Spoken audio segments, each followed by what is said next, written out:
শাহরুখ লিপিতে 50 জনের নাম এখানে আছে। উল্লেখযোগ্য চিত্রনায়ক ফেরদৌস, মেহের আফরোজ শাওন, অভিনেত্রী রিয়াজ আহমেদ, অরুণা বিশ্বাস, চিত্রনায়িকা মাহিয়া মাহি, রোকেয়া প্রাচীর, নিপুণ আক্তার, তানবীর সুইটি, তারপরে সাজু খাদেম, সোহানা সাবা, পিয়া জান্নাতুল, শামিমা তুষ্টি, সাইমন সাদিক, জায়েদ খান, সুজাতা আজিম, বেশ কয়েকজন স্বৈরাচারের গণহত্যার পক্ষে অবস্থানকারী অভিনেতা অভিনেত্রীদের শিল্পী সমিতি ও বিএফডিসিতে নিষিদ্ধ করার জন্য প্রয়োজনীয় সাংগঠনিক ব্যবস্থা গ্রহণের আবেদন জানিয়েছি আজকে। জুলাই গণ অভ্যুত্থানের 2টি বছর অতিবাহিত হতে চলল।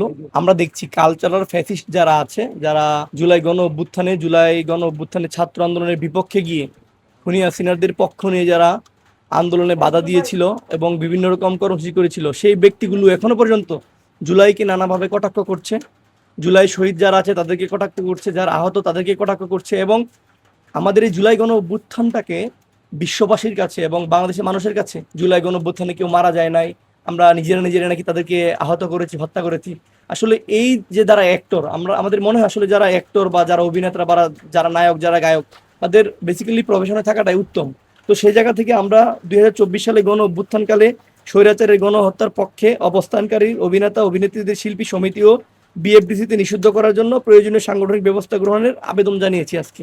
তো সেখানে বেশ কিছু ফ্যাসিস্ট আমলের এমপিরাও ছিলেন। এই যে ফেরদৌস ছিলেন চিত্রনায়ক, ফ্যাসিস্ট আমলের এমপি 10 আসনের থেকে শুরু বেশ কয়েকজনকে আমরা অভিযোগ করেছি এবং আমাদের লক্ষ্য উদ্দেশ্য হচ্ছে এটাই যে আগামীতে আমাদের জুলাই গণ অভ্যুত্থানে যারা শহীদ আহত হয়েছে তাদের বিচারটা কিন্তু এখনো পর্যন্ত আমরা করতে পারতেছি না।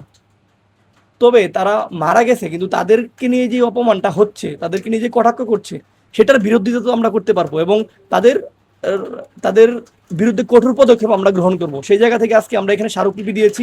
আমরা আগামীতে সংস্কৃতি মন্ত্রণালয় যেখানে আছে সেখানেও স্মারকলিপি দিব। স্মারকলিপিতে 50 জনের নাম এখানে আছে। উল্লেখযোগ্য চিত্রনায়ক ফেরদৌস, মেহের আফরোজ শাওন, অভিনেত্রী রিয়াজ আহমেদ, অরুণা বিশ্বাস, চিত্রনায়িকা মাহিয়া মাহি, রোকেয়া প্রাচীর, নিপুণ আক্তার, তানবীর সুইটি, তারপরে সাজু খাদেম, সোহানা সাবা, পিয়া জান্নাতুল, শামিমা তুষ্টি, সাইমন সাদিক, জায়েদ খান, সুজাতা আজিম, বেশ কয়েকজন। তো সেই জায়গা থেকে আমরা আমাদের যে কর্মসূচি সেটা চালিয়ে যাব এবং আমরা চাই যে সকল কালচারাল ফ্যাসিস্ট যারা আছে তাদের বিরুদ্ধে আমাদের জিরো টলারেন্স অবস্থান থাকবে। তিনি আমাদেরকে আশ্বস্ত করেছেন তিনি অতি দ্রুত এটার সাংগঠনিকভাবে ব্যবস্থা নেবে এবং তিনিও চান যে জুলাই গণ অভ্যুত্থানকে যারা কটাক্ষ করছে, যারা জুলাই গণ অভ্যুত্থানকে অসম্মান করে, তাদের জন্য আইন অনুযায়ী ব্যবস্থা নেওয়া হয়। সেই ব্যাপারে উনি সার্বিক সহযোগিতা করবে। একই সাথে তিনি আহ্বান করেছেন শিল্পী সমাজের যারা অ্যাক্টর, নায়ক নায়িকা, গায়ক গায়িকা, তাদেরকে আহ্বান করেছেন তারা যেন এই ধরনের বক্তব্য সোশ্যাল মিডিয়াতে না করে।